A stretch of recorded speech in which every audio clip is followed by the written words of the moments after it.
이 방법들은 엄마한테 배운 방법을 제가 조금 더 가미하고 보충해서 이렇게 알려드리는 거거든요. 생강은 깨끗한 물이 나올 때까지 계속 닦아줄게요. 생강하고 파프리카 깨끗이 닦아줬어요.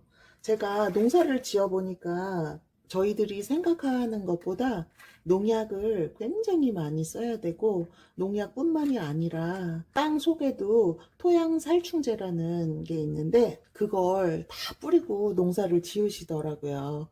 주말 농장에서도 그렇게 농사 짓는 분들이 많으신데, 전문적으로 농사하시는 분들은 얼마나 많이 사용을 하겠어요. 제가 농사를 지어보고 정말 음식을 함부로 못 먹겠더라고요. 저는 배추도 농약이 그렇게까지 많이 들어가는 거 정말 상상도 못 했었어요.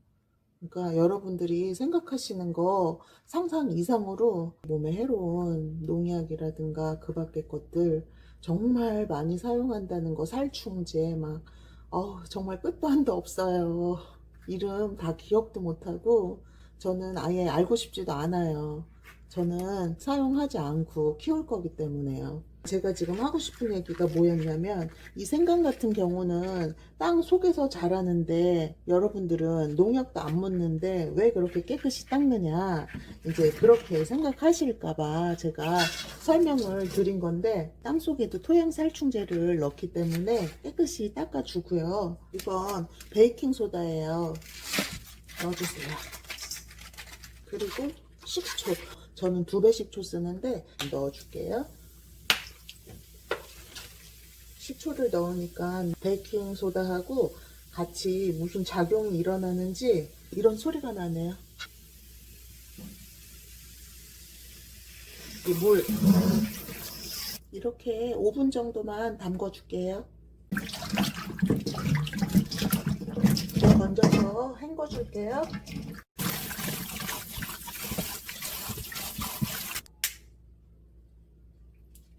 껍질 벗기기 좋게 다 나눠 놨어요. 여러분들은 한번 하실 때 좀 더 많은 양을 하세요. 저는 한꺼번에 많이씩은 못하기도 하고, 저는 그냥 조금씩 조금씩 해요. 찬물을 만져가지고 손이 아직도 얼어서 손이 뻣뻣하네요. 생강 까실 때는 이렇게 잡으시고, 칼 잡은 손에는 힘을 주지 마세요. 그러면 생강도 두껍게 껍질이 벗겨지고 잘 안 벗겨져요. 힘들어요. 절대 이 칼 잡은 손은 힘을 주지 말고 그냥 그대로, 뭐 이런데 어쩔 수 없지요. 그런데 이런데 평평한 데는 힘 주지 말고 그냥 칼을 쓱쓱쓱쓱, 오히려 힘을 주면은 더 안 벗겨져요. 이 생강 살도 많이 까지고요. 몇 번 씻어주세요. 껍질이 묻어 있으니까. 5번 정도 헹궈줬어요.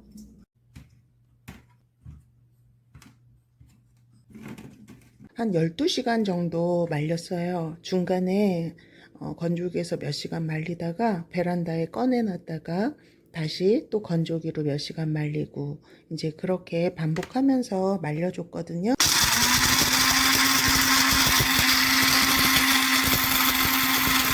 생강을 깨끗이 세척을 했고, 깨끗이 세척을 해야 되는 이유에 대해서도 제가 말씀을 드렸고, 건조기에 말리는 과정도 보여드렸고, 곱게 가루를 내는 모습도 보여드렸어요. 영상에서 보신 그 생강 양은 갈았을 때 이 정도가 나왔어요. 보이세요? 너무 허무하죠? 생강청, 생강차 만드는 거 알려드릴 건데, 이거는 저희 시어머니가 생강을 아주 많이 말려서 이렇게 주셔서 제가 건조기에 더 말렸어요. 생강이 굉장히 많은 양이에요. 이게 4, 5kg 정도는 말리셨다고 그렇게 얘기를 들었거든요. 물론 이게 다는 아니죠. 뭐 좀 더 남아 있기는 해요. 이렇게 편으로 썰어서 그냥 그대로 말린 그대로고요. 두 가지는 이렇게 곱게 갈아놨어요. 근데 이거는 제가 마트에서 사다가 말린 거거든요. 세척하고 말리는 과정 보신 그 생강, 그걸 곱게 갈았을 때 이런 색깔이 나오는데, 지금 이 생강은 저희 어머니가 농사 지어서 말려서 주신 거거든요. 그런데 이렇게 색깔이 확연히 차이가 나요. 왜 이렇게 색깔이 틀린지에 대해서는 잘 모르겠어요. 우선 제가 만들기 전에, 저희가 아는 게 힘이잖아요. 알고 섭취를 하면 더 영양을 극대화할 수 있고, 알고서 먹어야지 좋겠죠. 그래서 생강의 효능하고 부작용에 대해서 알아봤거든요. 알려드릴게요. 겨울 보약이라 불리는 생강의 효능에 대해서 알려드릴게요.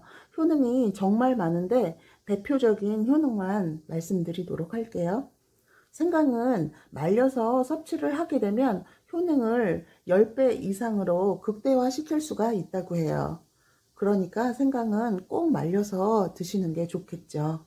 효능의 첫 번째는 맵고 싸한 맛이 진저롤 성분인데, 이 성분은 동맥경화, 뇌경색을 예방시켜 준다고 그래요. 두 번째는 염증을 가라앉히고 기관지를 확장시키는 효과가 있어서 천식이나 천식약을 복용하는 분들께 많은 도움이 된다고 그래요. 세 번째는 몸의 찬 기운을 없애는 역할을 해서 몸을 따뜻하게 해준다고 해요. 저희 몸의 체온이 1도만 올라도 면역력이 5배 증가되는 거 알고 계시죠? 예, 그리고 이제 네 번째, 관절염과 류마티스 관절염에도 아주 탁월하다고 해요. 다섯 번째는 구토 증상을 완화시켜 준다고 그래요. 소화기의 운동 능력을 향상시켜서 구토를 멈추게 해서 멀미 예방에도 아주 효과적이라고 하네요. 입덧이 또 심한 임산부들은 그 구토 증상이 많잖아요. 이런 임산부들이 복용을 하면은 어느 정도 입덧 효과를 완화시킬 수가 있다고 그래요. 여섯 번째는 항균, 항암 효과가 뛰어나서 DNA 변형에 의한 암 유발을 억제하고 종양 세포의 성장을 억제한다고 그래요. 일곱 번째는 한방에서는 감기약으로 쓰일 만큼 기관지염, 목감기에 아주 효과적이라고 하네요. 여덟 번째는 항염 효과가 탁월해서 지렴, 자궁 근종, 난소암, 난소혹, 자궁 내막증 등 여성 질환에 탁월한 효능이 있다고 해요. 특히 여성분들 손발이 차가우신 분들이 많은데, 이런 분들이 드시면 몸이 따뜻해진다고 하니까 수종 냉증에도 아주 효과적이겠죠. 부작용하고 주의사항은, 첫 번째, 몸에 열이 많으신 분들은 적은 양을 복용해야 된다고 그래요. 두 번째는 많은 양을 섭취하면 위에 부담을 줄 수 있어서 복통이나 설사를 유발할 수 있으니까 주의하셔야 된다고 그러고요. 세 번째는 혈관을 확장시키는 효능이 있어서 치질, 위궤양, 십이지장 궤양과 같은 출혈성 질환이 있으신 분들은 소량 섭취를 해야 된다고 합니다. 효능하고 부작용에 대해서 말씀드렸고요. 생강청, 생강차 만드는 과정에서 힘든 과정은 다 끝났고 방법을 알려드릴게요. 첫 번째는 이 생강 가루에다가 꿀을 넣는 거예요. 보통 생강청을 만드실 때 그냥 생강에다가 편으로 썰어서 아니면 갈아서 꿀을 넣잖아요. 아니면 설탕을 넣던가. 그런데 영양을 10배 이상 극대화 시켜 주는데 말리지 않을 이유가 없잖아요. 무조건 말려서 먹어야 되겠죠. 말려서 가루를 낸 생강에다가 이게 조금 부족하겠죠. 그래서 저는 이 생강을 섞을 거예요.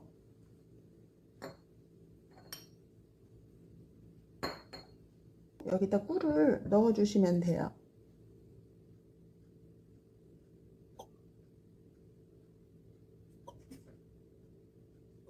지금 여기 생강은 거의 한 7, 800g 정도가 들어간 양이에요. 이게 말려서 양이 얼마 안 돼 보이지? 이게 굉장히 많은 양이거든요. 이렇게 저어주세요. 꿀의 양은 편하신 대로 조절을 하시면 돼요. 저는 이 방법을 저희 친정 엄마가 이렇게 해서 드시거든요. 그런데 엄마 같은 경우는 이 생강을 굉장히 아주 단단해요. 그래서 그러니까 꿀의 양을 적게 하고 생강의 양을 많이 했을 때는 이렇게 되게 딱딱하게 이제 굽겠죠. 예, 그렇게 해서 생강차루도 드시고 양념에도 넣고 그렇게 드시거든요. 그런데 저는 그렇게까지 딱딱하게는 안 하고 싶고요. 그냥 한 요 정도 물기? 이게 이제 생강이 조금 불어요. 농도가 더 진해질 수가 있거든요. 요 정도 농도로 우선 해보고 생강이 뿌는 농도에 따라서 꿀을 더 넣을 수도 있고 그렇게 조절을 하시면 되는 거예요. 지금 너무 아까워서 이 끝에 이렇게 살짝 묻은 생강을 좀 먹었는데 향이 진짜 장난이 아니에요. 이렇게 점점 농도가 진해지고 있죠. 이게 더 진해질 거예요. 30분이 지났거든요. 아까보다 많이 되직해졌죠. 이게 시간이 지나면서 더 많이 되직해져요. 생강을 조금 더 넣고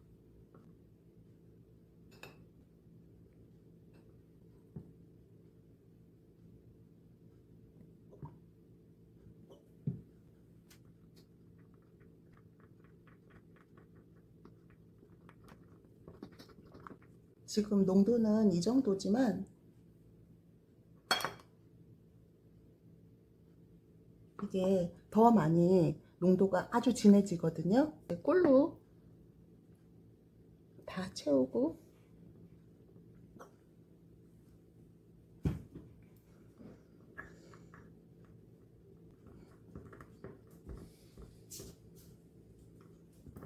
저는 이제 생강이 충분히 불어서 이 정도 농도가 되게끔 할 거예요. 그래서 이게 농도가 시간이 지나면서 더 진해질 테니까 지금 이 남은 부분은 꿀로 더 채워서 이렇게 저어 줄 거예요. 지금은 이렇게 먹어보면 생강이 아주 뭐 밀가루처럼 너무 곱게 갈린 게 아니기 때문에 약간 생강이 씹히는 느낌도 들거든요. 그러니까 그 생강이 지금 다 불을 정도까지 3일 정도 더 숙성을 시킨 다음에 3일 이후부터 드시면 되는 거고요. 생강 가루로 만든 건 이제 다 완성이 됐어요. 두 번째 방법 알려드릴게요. 소독한 유리병이에요. 여기에다가 생강을 넣어주세요.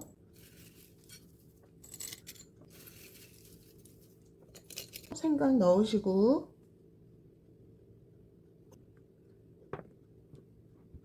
아까는 꿀의 양이 훨씬 많았었어요.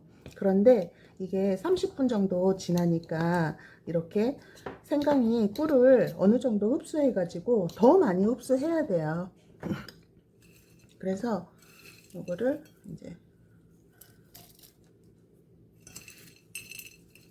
더 넣고 생강은 이 정도만 넣어주면 충분하겠어요. 이 나머지는 이제 꿀로 다 채울 거예요.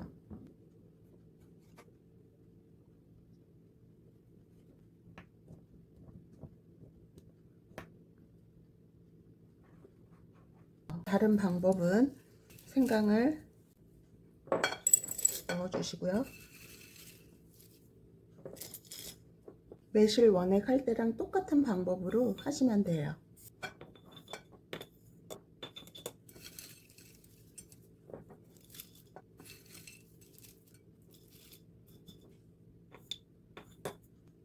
설탕은 뭐 황설탕이든 백설탕이든 상관없어요.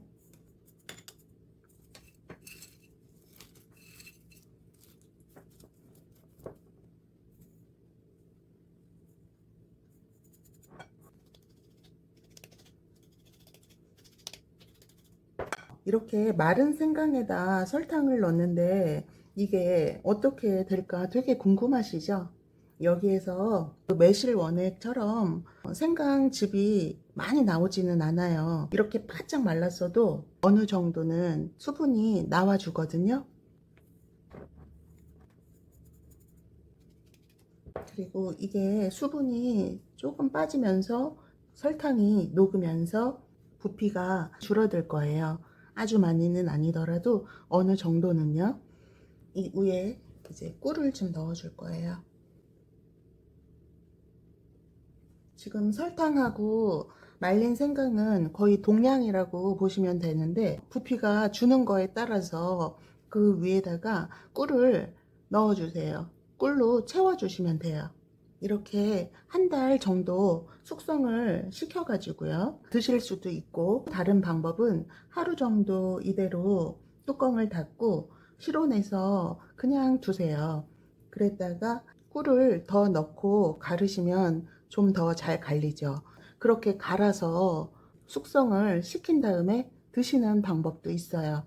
저는 그냥 이대로 꿀을 조금 더 첨가하면서 숙성을 시켜서 먹을 거예요. 생강 가루는 3일 정도면 다 불을 거고요.